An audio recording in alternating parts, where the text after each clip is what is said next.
Why you ever chose me has always been a mystery. Jeremiah 29 and verse 11. We're going to read through verse 13, but the focus is verse 11. For I know the plans that I have in mind for you, declares the Lord. Plans for peace and not calamity or destruction, to give you a future and a hope. Then you will call on me and come and pray to me, and I will listen to you. You will seek me and find me when you search for me with all your heart. Amen, right? For I know the plans that I have for you, plans for peace and not destruction, for a future and a hope. You know, that's quite amazing to me, because so many times in my life where you focus on the problems, like Peter getting out of the boat, focus on Jesus, he's walking on the water, but as soon as he starts looking at the waves and the storm, which I'm sure we all would do, he sinks into it. And that's really a beautiful description of what happens in our life. When things are going good, we're on the mountaintop, everything's great, but a valley always comes, maybe because we get prideful, maybe because we're like, wow, look what I did, we forget what God did, and Satan comes in and attacks, or maybe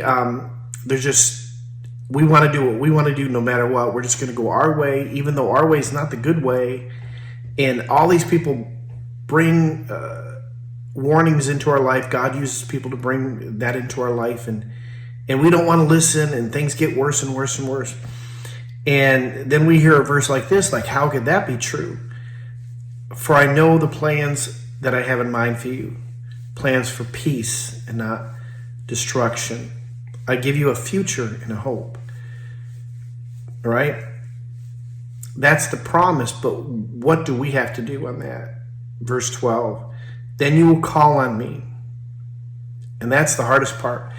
Paul says that he has taken everything away, made me low so he can lift me up, right? Taken everything away, so I'm completely and utterly dependent upon him. And sometimes he does that to us. We go our own way. It's the wrong way. Family tries to help. We don't listen. And it's like God has to remove all of that. He has to take everything away. Sometimes, and not just sometimes, but it's very painful for a lot of people that going to that extent. And if you're a parent and you have a child going through that, you don't want them to do it. You want to rescue them and rescue them and rescue them. But the more you rescue them, the worse they get, because they have to actually hit rock bottom to where the only thing they can do is depend upon God. And then God will lift them up. Then you will call on me. You will come and pray to me, and I will listen to you.